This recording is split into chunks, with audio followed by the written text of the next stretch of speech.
Hello guys, நான் அசோக் வெங்கடேஷ். இந்த வீடியோவில் உங்கள்கிட்ட இதயத்தை பற்றி தாங்க பேச போகிறேன். நாம் பிறந்ததிலிருந்து இறக்குற வரைக்கும் இடைவிடாது உழைக்கக்கூடிய ஒரு உறுப்பு அப்படின்னா அது இதயம் தான். நம்ம தூங்கிட்டு இருந்தாலும் சரி, நடந்தாலும் சரி, ஓடினாலும் சரி, உட்காந்துருந்தாலும் சரி, ஏதோ ஒரு வேலை பார்த்தாலும் சரி, இதயம் துடிச்சுக்கிட்டே தான் இருக்கும். எந்த ஒரு நேரத்துலையும் நிற்காது. ஒரு நிமிஷத்துக்கு சராசரியாக 72 முறை துடிக்குதுங்க. நீங்கள் பொதுவாக கணக்கெடுத்து பார்த்தீங்கன்னா 60 முறையிலிருந்து 100 முறை வரைக்கும் துடிக்கும். சராசரி கணக்கெடுத்து பார்த்தீங்கன்னா 72 முறை துடிச்சிட்டு இருக்கு. இந்த துடிப்பின் விளைவு உடம்புல என்ன நடக்குது அப்படின்னு பார்த்தோம்னா, உடம்புல உள்ள அனைத்து பகுதிகளுக்கும் ரத்தத்தை அனுப்புற வேலையை இந்த இதயம் பார்த்துட்டு இருக்குங்க. நீங்க யோசிச்சு பார்த்தீங்கன்னா, ஒரு உதாரணத்துக்கு ஒரு எக்ஸாம்பிளுக்கு சொல்றேன். நீங்க கற்பனையா யோசிச்சு பாருங்க.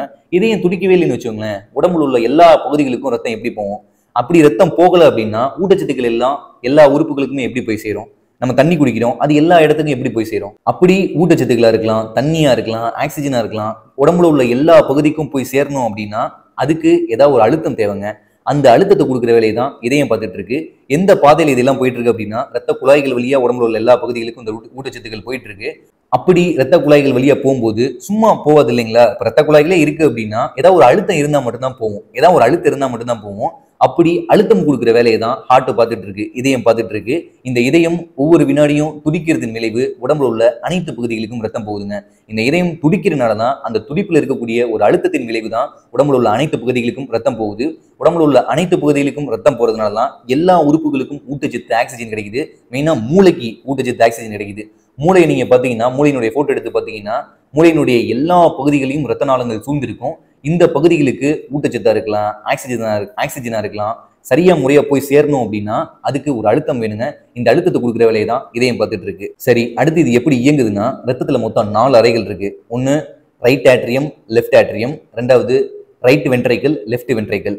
இந்த ரைட் ஆட்ரியம் வழியா கழிவு ரத்தங்கள் உள்ள போகுங்க. கார்பன் டை ஆக்சைடு போன்ற விஷயங்கள் கலந்த கழிவு ரத்தங்கள் ரைட் ஆட்ரியம் வழியா உள்ள போய் ரைட் வென்ட்ரைக்கல் வழியா நுரையீரலுக்கு போகும். நுரையீரல் என்ன பண்ணும்னா ரத்தத்தை ஃபில்டர் பண்ணும். ரத்தத்தை ஃபில்டர் பண்ணி அதில் ஆக்சிஜனை சேர்த்து, கார்பன் டை ஆக்சைடை எடுத்துட்டு ஆக்சிஜனை சேர்த்து அங்கே நுரையீரலிருந்து இதயத்துக்கு அமுச்சு வைக்கும். எங்கன்னா லெஃப்ட் ஆட்ரியமுக்கு அமுச்சு வைக்கும். லெஃப்ட் ஆட்ரியத்திலிருந்து லெஃப்ட் வென்ட்ரைக்கலுக்கு ரத்தம் டிரான்ஸ்ஃபர் ஆகி லெஃப்ட் வென்ட்ரைக்கல் இருக்கக்கூடிய அழுத்தத்தின் மூலமா உடம்புல உள்ள அனைத்து பகுதிகளுக்கும் ரத்தம் போகுங்க. லெஃப்ட் வென்ட்ரைக்கல் கொஞ்சம் ரத்தத்தை ஒரு பிராக்ஷன் ஆஃப் செகண்டுக்கும் கம்மியான நேரத்துல ரத்தத்தை அழுத்தி விட்டுச்சுன்னு வச்சுக்கோங்களேன், அதை தான் பிபி அப்படின்னு சொல்றோம், பிளட் பிரஷர் அப்படின்னு சொல்றோம்.